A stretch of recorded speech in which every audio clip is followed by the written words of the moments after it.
All right. Hey, everybody, it's Shibby here. I've never quite done something like this, but I sent off a bunch of cards to get graded. Thought we would do a box opening, so I haven't seen them myself yet. I did get the digital report online, so I know generally what the grades look like, but let's look into it. I'll just start by saying I know there's a lot of strong feelings about which grading company to use. I get that. I think we all grade cards for different reasons. This is for my personal collection, so for those of you that absolutely hate CGC, sorry about that. But anyways, we're just going to look and see kind of what these look like. We'll look at things together. We'll have some conversations on the way. But honestly, I'm really excited about this. I'm excited to build out this collection. This is all alpha. Most of what I'm going to do on my alpha set is foil. So I have the complete foil set of ordinary, exceptional, and elite, but I don't for unique. I'm not quite that committed in terms of finances. So I do want the complete set graded. I know that's still a pretty big commitment in itself, but this is all going to be non-foils. Okay, so let's take a look. Okay, so it looks like this direction can work. We're just going to start right here on the left. So first we have, let me see if this comes through okay, see if I can get these decent as we go. This is the Atlantean Fate, came back a 9. Does look like it has some kind of factory dust residue on it, so that's disappointing, but I have a microfiber. I'll walk these things off or wipe them all off later, make it look a little bit cleaner. But yeah, 9's not great, but okay. Next we have Blasted Oak, also is a 9. I'll just pile these up. Boneyard, 9. Nothing too exciting here yet. Obviously, some people say that, CGC just gives out a bunch of 10s. I will start by saying that, for this box opening, I did not get a single pristine 10. So there's a lot more 10s coming, but for now, nothing. So I've got 4 9s. Looks like the next one is going to be the first Gem Mint 10, Captain Baldessari. Very nice looking card. We might kind of look more closely at some of these later. The video is already going to be long though. There's a lot to look at here with this many cards. We have Cerberus and Chains as a 9.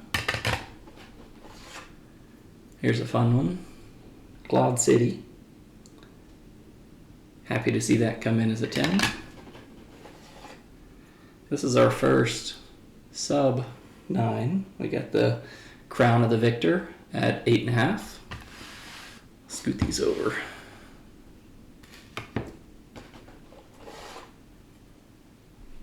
Crown Prince. Crusade. I was honestly a little bit disappointed on this one. Of course, I want high grades on as many as I can get, but this one came back a 9. Again, maybe we'll look at some of these a little bit more closely, but for now, let's just kind of cruise on through. So here we have the Dome of Osiris. That came back a 10. Donnybrook, this is one of my favorites. Absolutely love this art. Very beautiful. Doomsday Device. And you can see here, so far I am at 4, I'm at 8. So 1, 8.5, 8 9s, and 4 10s. Again, seems like a pretty reasonable distribution. Nothing that's kind of overly generous. So this is another 10, Doomsday Prophet.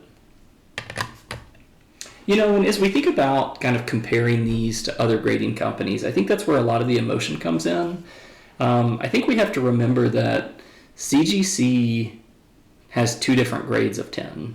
You have the pristine 10, which I think is more similar to, a BGS Black Label or, a PCG 10 or something like that. The difficulty comes in when you try to compare it to something like PSA. Of course, with PSA generally not doing the fractional grades, it's just a little bit hard to draw a comparison. For me personally, a CGC 10 is probably something more like a BGS 9.5. Some might even argue a 9, but I think that's again where people just have a lot of different opinions on grading companies, some very strong. But for me, just super happy to have these encapsulated and going into my collection. So there's another 8.5. Again, too bad on that as a Dream Quest. Gigantism came back at 10. Awesome art by Alan Pollock. Another 8.5. Disappointing. We know Alpha had some challenge, somewhat of a rough cut on the back. Generally speaking, the tops of the cards were smoother. You can very much see that the cut was downward. Because sometimes on the back of Alpha cards you can kind of feel the lip and also kind of see a little bit more whitening. So it makes it a little bit tougher to get strong grades. Here's Great Old One coming in at 10. Great Wall. So now we're about, so looking at these, we're at half and half on the 9s and 10s with 3 8.5s here. Grim Reaper, I really wanted this as a 10. Obviously, over time, I'm going to really try to get a complete graded set of 10s. This would be an example of one that I'm not going to be in a hurry in for getting regraded, but I'll buy a few copies, try to find something that's in mint condition, and send those back off. Oh, this one I was super excited about. Absolutely beautiful card. Highland Princess. That's going to be a great one for the collection. Very happy with the results there.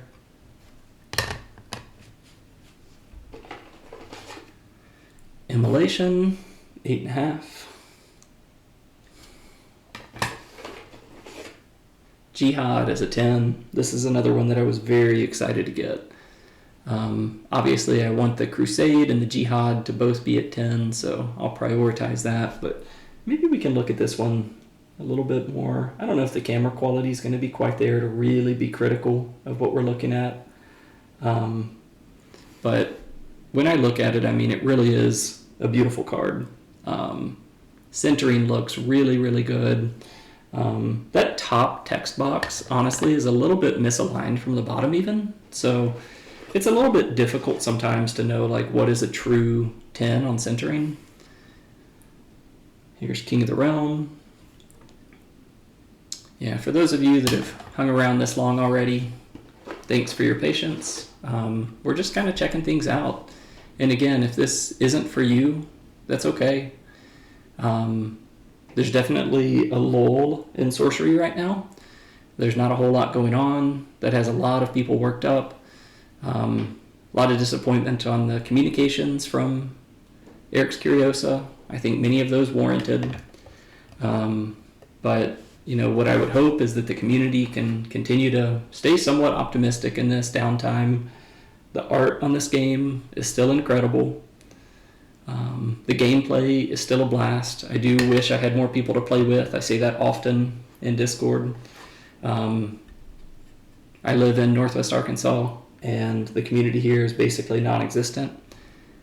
So there's some communities about an hour away, but for now I'm just trying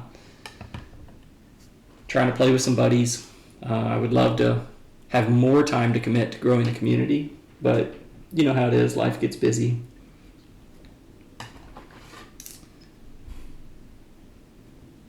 So we kind of keep on looking through these. We're still kind of at about half and half. So I've got exactly half of them as 9s and 10s, and then I've got a stack of 8.5s. So still the 10s being less than 50%. Here's a Midland Army.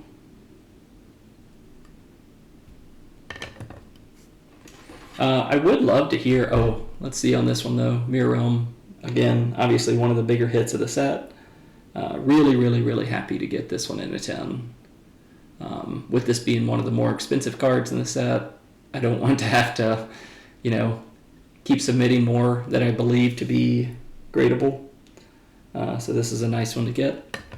But I was going to say, I really would be curious to hear your comments. I'm not much of a YouTuber. I don't have a whole lot. You all might know me for some of my sorcery price tracking. But for those of you that are grading, again, I think the majority of people seem to be going with PCG at this point. I think that's a good choice. Nothing wrong with that. But tell me a little bit about why you choose the grades that you do. If you grade at all. I think most people probably don't. I definitely have a ton of cards in my personal collection that obviously won't be graded. But I thought this would be a fun side quest to go through of just figuring out, could I get a complete graded alpha set? That's obviously very ambitious. It's a big goal. It'll probably take me, I don't know, a year or two. I do have some cards at CGC right now. I have my complete set of Alpha Elites. The only card I'm missing there is the Devil's Egg. So I'll be excited to get that back here in a couple weeks. Depending on if you all like this type of video, maybe I'll do this again.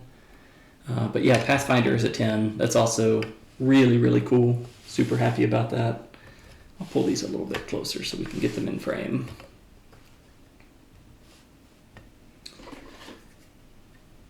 Here's Pendulum at 9.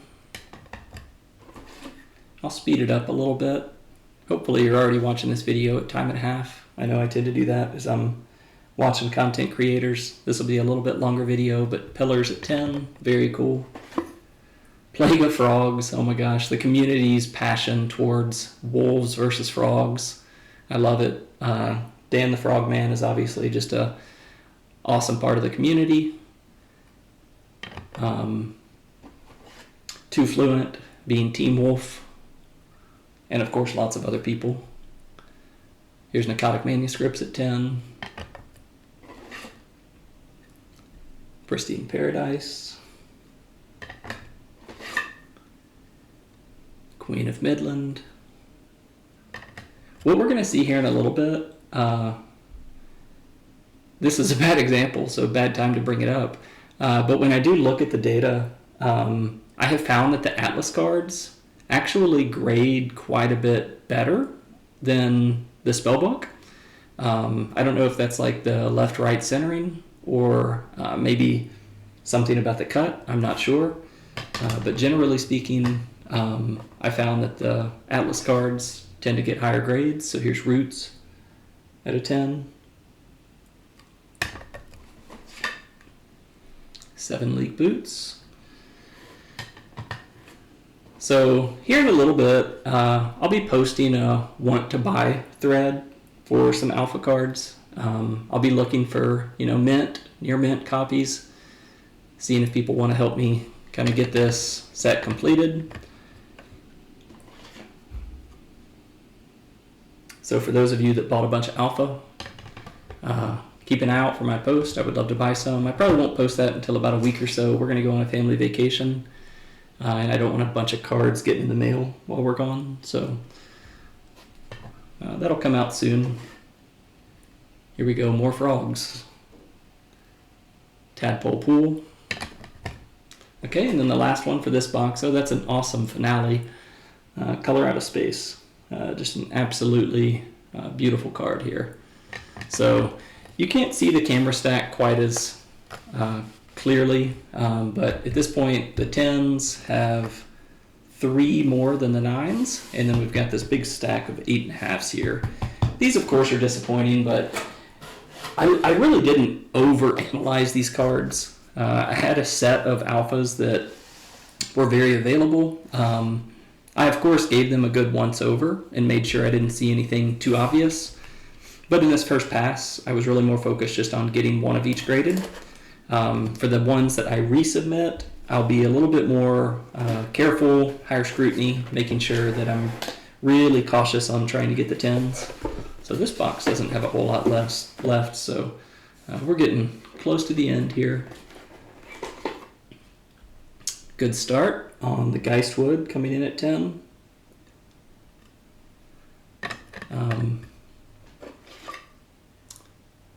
Immortal Throne.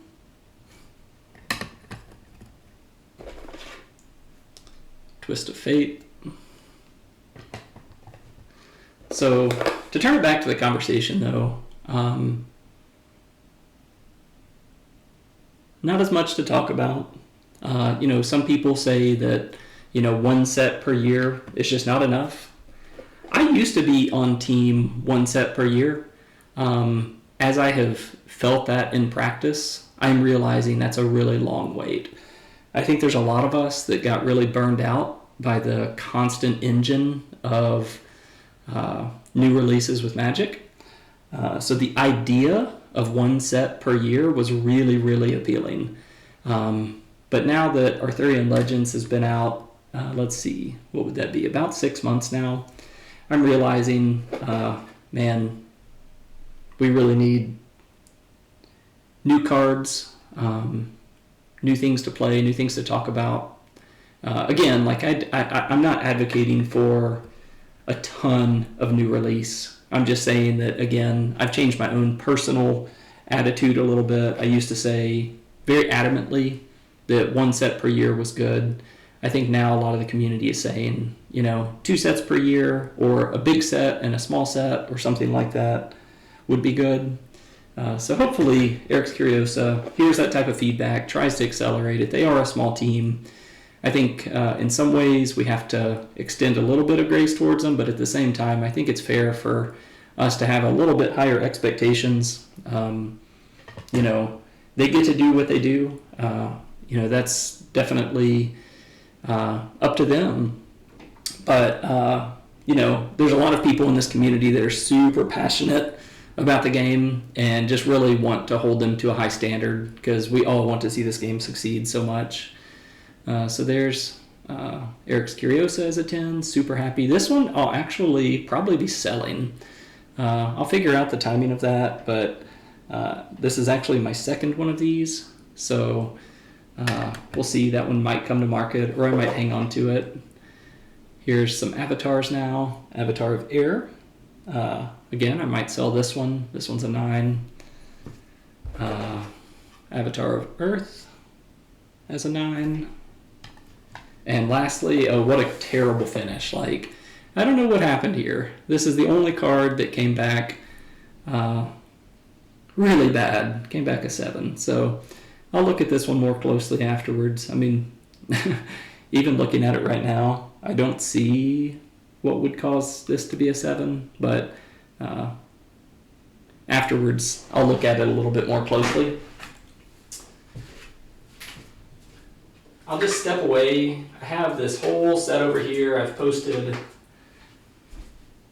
examples of these in the past, but I'll just highlight really quick some of the pristine 10s that I have. So here's a pristine 10 of the Death Dealer.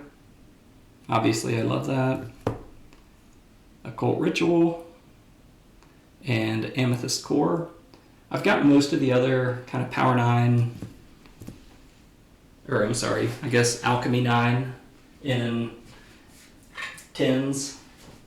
So I'm trying to work towards that. And then here's the Avatar of Water. So anyways, these weren't part of the set in terms of my latest submission.